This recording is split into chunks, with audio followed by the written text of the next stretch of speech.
देखो यार, अगर तुम लोग दी आइकॉन स्टिंग के फैन हो तो ये वीडियो तुम्हारे लिए होने वाले गए, क्योंकि डब्ल्यूडब्ल्यूई में स्टिंग के रिटर्न होने को लेकर बैक स्टेज से मेजर अपडेट आ रही गए। एईडब्ल्यू सुपरस्टार स्वर्ग स्ट्रिकलैंड को लेकर इंटरनेट पर मेजर कंट्रोवर्सी हो चुकी गए। एईडब्ल्यू में सरिया के रिटर्न सिचुएशन को लेकर बैक स्टेज से मेजर अपडेट आ चुकी गए। तो वहीं एनजेपीडब्ल्यू के न्यू जापान कप के अंदर इस साल का new Japan cup winner crown हो चुका है। तो गाइस चलिए बिना किसी देरी के शुरू करते हैं इस वीडियो को। और गाइस सबसे पहले बात करेंगे एईडब्ल्यू के आज हुए डायनामाइट शो की। वेल गाइस ये बात तो मैं कल रात के वीडियो में आपको ऑलरेडी बता चुका हूं कि एईडब्ल्यू के इस हफ्ते का डायनामाइट शो जिस एरिया के अंदर हो रहा था उस एरिया के अंदर वेदर काफी ज्यादा खराब था और काफी ज्यादा आंधी तूफान आने की वजह से उस एरिया के अंदर काफी सारे फ्लाइट्स को डिले और कैंसिल कर दिया गया था। और इस रीजन की वजह से आज यहाँ पर ओरिजिनली डायनामाइट शो के ऊपर जो रेसलर अपीयर होने वाले थे उनमें से काफी सारे रेसलर शो पर अपीयर नहीं हुए। और आज यहाँ पर ओहामस में एईडब्ल्यू के डायनामाइट शो के ऊपर एईडब्ल्यू के बहुत सारे रेसलर्स को ट्रैवल इशू का सामना करना पड़ा है,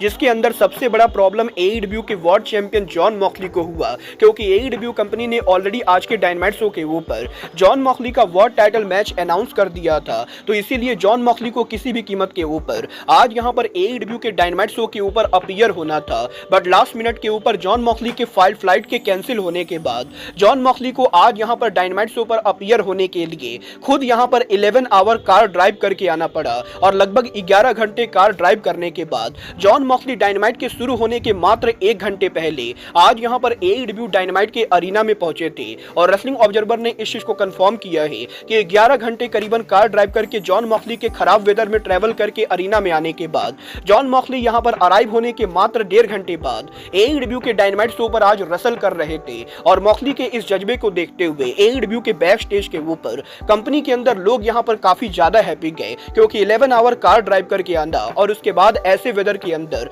जॉन मॉक्सली का 1.5 घंटे के बाद इतने ब्रूटल मैच को रेसल करना ये यहाँ पर कोई मामूली बात नहीं गए। और डेफिनेटली यहाँ पर ये कहना गलत नहीं होगा कि जॉन मॉक्सली अपने काम को लेकर जिस तरीके से सीरियस है वो यहाँ पर बहुत ही अच्छी बात है। वेल गाइज ये तो बात है AEW world champion John Moxley की। बट गाइज चलिए फिलहाल आगे बढ़ते और बात करते हैं एईडब्ल्यू सुपरस्टार स्वर्ग स्ट्रिकलैंड की। वेल गाइज ये बात तो मैं आपको ऑलरेडी बता चुका हूं कि 2 दिन पहले स्वर्ग स्ट्रिकलैंड के एक इंटरव्यू के अंदर स्वर्ग स्ट्रिकलैंड ने यहां पर एईडब्ल्यू और डब्ल्यूडब्ल्यूई में रेसलर्स के एक्सचेंज को लेकर बात की, जहां पर स्वर्ग का ये कहना था कि डब्ल्यूडब्ल्यूई के ऐसे बहुत सारे रेसलर्स हैं जिनके डब्ल्यूडब्ल्यूई को लीव करके जब उन लोगों ने एईडब्ल्यू को ज्वाइन किया तो एईडब्ल्यू कंपनी की वजह से वो पहले के मुकाबले ज्यादा फेमस हुए। और एईडब्ल्यू कंपनी पर आने के बाद उनकी वैल्यू पहले के मुकाबले भी और भी ज्यादा बढ़ गई। और एईडब्ल्यू से जब वो दोबारा डब्ल्यूडब्ल्यूई के ऊपर वापस गए तो वो पहले के मुकाबले भी और भी ज्यादा बड़े सुपरस्टार थे। और स्वर्ग स्ट्रिकलैंड के इंटरव्यू के अंदर स्वर्ग स्ट्रिकलैंड ने कोडी रोड्स और सीएम पंक के नेम को मेंशन करके ये बोला था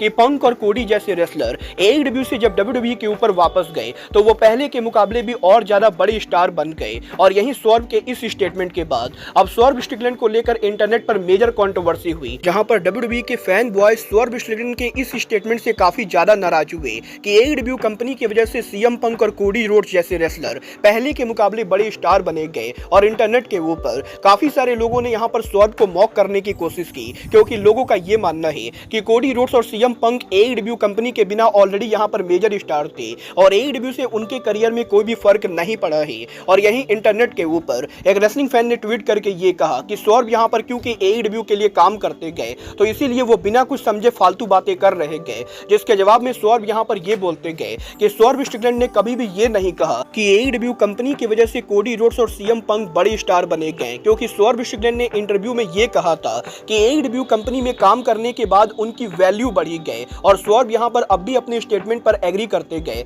कि एईडब्ल्यू कंपनी में काम करने के बाद सीएम पंक और कोडी रोड्स जैसे रेसलर्स की वैल्यू बढ़ गए। बट स्वर्ग ने कभी भी ये नहीं कहा था कि एईडब्ल्यू कंपनी की वजह से वो यहां पर बिगर स्टार बने गए। और बेसिकली स्वर्ग अब यहां पर ये क्लियर करना चाहते गए कि एईडब्ल्यू कंपनी ने कोडी रोड्स और सीएम पंक जैसे रेसलर्स को फेमस स्टार नहीं बनाया, बट डेफिनेटली एईडब्ल्यू कंपनी में काम करने की वजह से उनकी यहां पर रेसलिंग बिजनेस के अंदर वैल्यू बढ़ चुकी है, जिस बात से मैं यहां पर 50% एग्री करता हूं, क्योंकि इस बात में कोई भी शक नहीं है कि अगर यहां पर एईडब्ल्यू कंपनी ना होती तो कोडी रोड्स आज यहां पर डब्ल्यूडब्ल्यूई में जिस लेवल पर काम कर रहे गए उस लेवल के ऊपर तो बिल्कुल भी काम नहीं कर रहे होते। बट गाइस चलिए फिलहाल आगे बढ़ते और बात करते हैं दी आइकॉन स्टिंग की। वेल बात करें अगर यहां पर स्टिंग की तो ये बात तो हम सभी लोगों को मालूम है, एईडब्ल्यू से स्टिंग के रिटायर होने के बाद भी स्टिंग यहाँ पर अब भी AEW के कॉन्ट्रैक्ट के अंदर है और लास्ट ईयर ऑल इन पर अपीयर होने के बाद इस साल के ऑल इन पेपर व्यू के ऊपर भी स्टिंग के अपीयर होने के काफी ज्यादा हाई चांसेस है और स्टिंग के AEW से रिटायर होने के बाद भी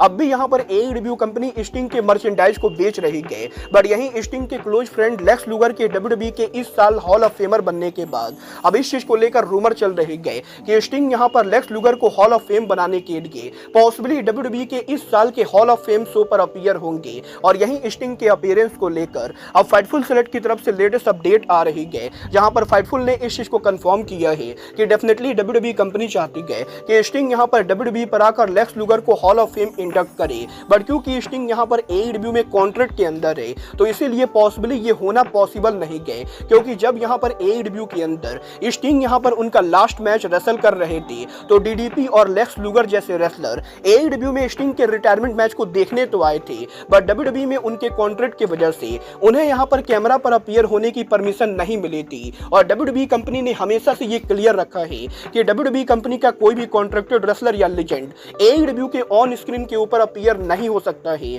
और WWE के लेक्स लूगर और DDP को ऑन स्क्रीन पर अपीयर होने से मना करने के बाद अब टोनी खान भी ये नहीं चाहेंगे कि स्टिंग यहां पर WWE के शो के ऊपर ऑन कैमरा के ऊपर अपीयर हो। और बेसिकली फाइटफुल सेलेक्ट का ये कहना है कि फिलहाल यहां पर इस चीज के बहुत ही कम चांसेस है कि AEW कंपनी स्टिंग को हॉल ऑफ फेम पर ऑन स्क्रीन पर जाने देगी। मतलब ये तो आने वाला टाइम बताएगा कि टोनी खान स्टिंग को हॉल ऑफ फेम पर जाने के लिए अलाउ करते हैं या नहीं। बट गाइज जहां तक बात रही दी आइकॉन स्टिंग की, तो गाइज आज यहां पर दी आइकॉन स्टिंग करीबन 66 ईयर ओल्ड हो चुके गए, इसीलिए आप यहां पर स्टिंग को हैप्पी बर्थडे बोल सकते हो। बट गाइज चलिए फिलहाल आगे बढ़ते और बात करते हैं AEW की फॉर्मर वुमेन चैंपियन सरिया की। वेल गाइज ये बात तो हम सभी लोगों को मालूम है, सरिया यहां पर काफी लंबे टाइम से AEW पर हमें देखने को नहीं मिली गए और वैसे तो सरिया को किसी टाइप की कोई भी इंजरी नहीं गए, बट फिलहाल यहां पर AEW के अंदर कंपनी सरिया को बुक नहीं कर रही गए और सरिया रेसलिंग बिजनेस के बाहर करंटली हॉलीवुड के अंदर उनके लेटेस्ट प्रोजेक्ट के ऊपर काम कर रही गए। बट यहीं इस हफ्ते सरिया के लेटेस्ट इंटरव्यू के ऊपर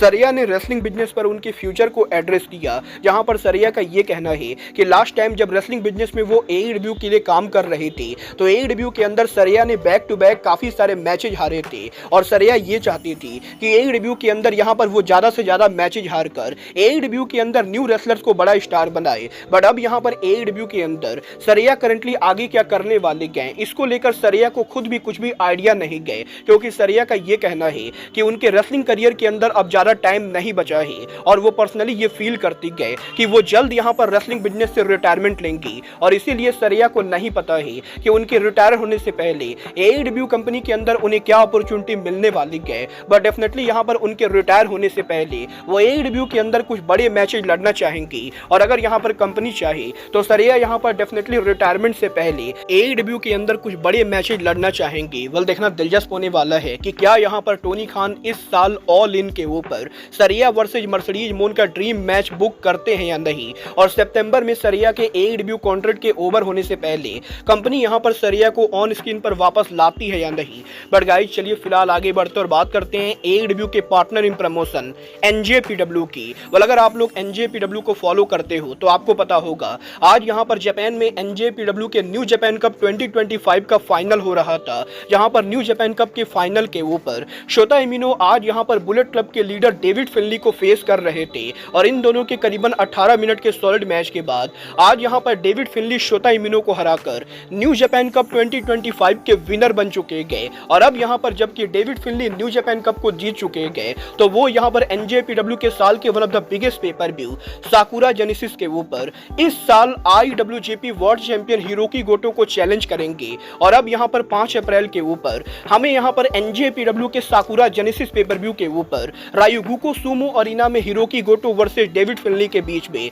मेन इवेंट पर IWGP वर्ल्ड चैंपियनशिप देखने को मिलेगा। वाल देखना दिलचस्प होने वाला है कि क्या यहां पर फाइनली साकुरा जेनेसिस के ऊपर डेविड फिनली हिरोकी गोटो को हराकर NJPW में उनका पहला वर्ल्ड टाइटल जीतते हैं या नहीं। वाल मैं डेफिनेटली इस साल के साकुरा जेनेसिस को देखने वाला हूं और हमारी अगली स्ट्रीम भी NJPW के साकुरा जेनेसिस पेपर व्यू को लेकर ही होगी। बट गाइज आपको क्या लगता है NJPW को 5 अप्रैल को डेविड फिनली को वर्ल्ड चैंपियन बनाना चाहिए या नहीं, आप लोग मुझे कमेंट करके बताइए। बट गाइज अब आज के इस वीडियो में बस इतना ही, मैं मिलता हूं आपसे अपने अगले वीडियो में। बट गाइज तब तक के लिए